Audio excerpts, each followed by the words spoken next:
निर्गमन अध्याय 20 10 आज्ञाएं। तब परमेश्वर ने ये वचन कहे, मैं तेरा परमेश्वर यहोवा हूँ जो तुझे दास्तव के घर अर्थात मिस्र देश से निकाल लाया। तू मुझे छोड़ दूसरों को ईश्वर करके न मानना। तू अपने लिए कोई मूर्ति खोद कर न बनाना, न किसी की प्रतिमा बनाना जो आकाश में या पृथ्वी पर या पृथ्वी के जल में है। तू उनको दंडवत न करना और न उनकी उपासना करना, क्योंकि मैं तेरा परमेश्वर यहोवा जलन रखने वाला परमेश्वर हूँ। और जो मुझसे बैर रखते हैं उनके बेटों, पोतों और परपोतों को भी पितरों का दंड दिया करता हूँ। और जो मुझसे प्रेम रखते हैं और मेरी आज्ञाओं को मानते हैं उन हजारों पर करुणा किया करता हूँ। तो अपने परमेश्वर का नाम व्यर्थ न लेना, क्योंकि जो यहोवा का नाम व्यर्थ ले वह उसको निर्दोष न ठहराएगा। तू विश्राम दिन को पवित्र मानने के लिए समन रखना। 6 दिन तो तू परिश्रम करके अपना सब काम काज करना, पर तू 7वां दिन तेरे परमेश्वर यहोवा के लिए विश्राम दिन है। उसमें न तो तू किसी भांति का काम काज करना, और न तेरा बेटा, न तेरी बेटी, न तेरा दास, न तेरी दासी, न तेरे पशु, न कोई परदेसी जो तेरे फाटकों के भीतर हो। क्योंकि 6 दिन में यहोवा ने आकाश और पृथ्वी और समुद्र और जो कुछ उसमें है सबको बनाया, और 7वें दिन विश्राम किया। इस कारण यहोवा ने विश्राम दिन को आशीष दी और उसको पवित्र ठहराया।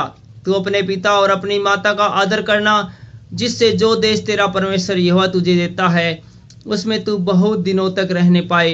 तू खून न करना, तू व्यभिचार न करना, तू चोरी न करना, तू किसी के विरुद्ध झूठी साक्षी न देना, तू किसी के घर का लालच न करना, न तो किसी की स्त्री का लालच करना, और न किसी के दास दासी या बैल गधे का, न किसी की वस्तु का लालच करना।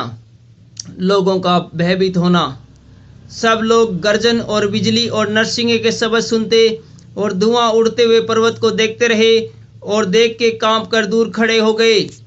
और वे मूसा से कहने लगे, तू ही हमसे बातें कर, तब तो हम सुन सकेंगे, परंतु परमेश्वर हमसे बातें न करे, ऐसा न हो कि हम मर जाएं। मूसा ने लोगों से कहा, डरो मत, क्योंकि परमेश्वर इसलिए आया है कि तुम्हारी परीक्षा करे और उसका भय तुम्हारे मन में बना रहे कि तुम पाप न करो। और वे लोग दूर ही खड़े रहे, परंतु मूसा उस घोर अंधकार के समीप गया जहां परमेश्वर था। वेदी से संबंधित नियम।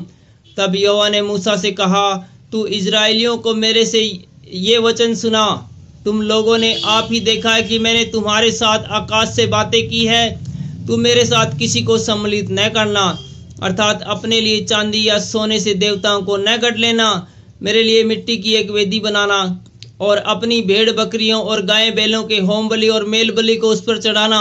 जहाँ जहाँ मैं अपने नाम का स्मरण कराऊं वहाँ वहाँ मैं आकर तुम्हें आशीष दूंगा। और यदि तुम मेरे लिए पत्थरों की वेदी बनाओ तो तरासे हुए पत्थरों से न बनाना, क्योंकि जहाँ तुमने उस पर अपना हथियार लगाया वहाँ तुम उसे अशुद्ध करोगे। और मेरी वेदी पर सीढ़ी से कभी न चढ़ना, कहीं ऐसा ना हो कि तेरा तन उस पर नंगा दिख पड़े। Thank you.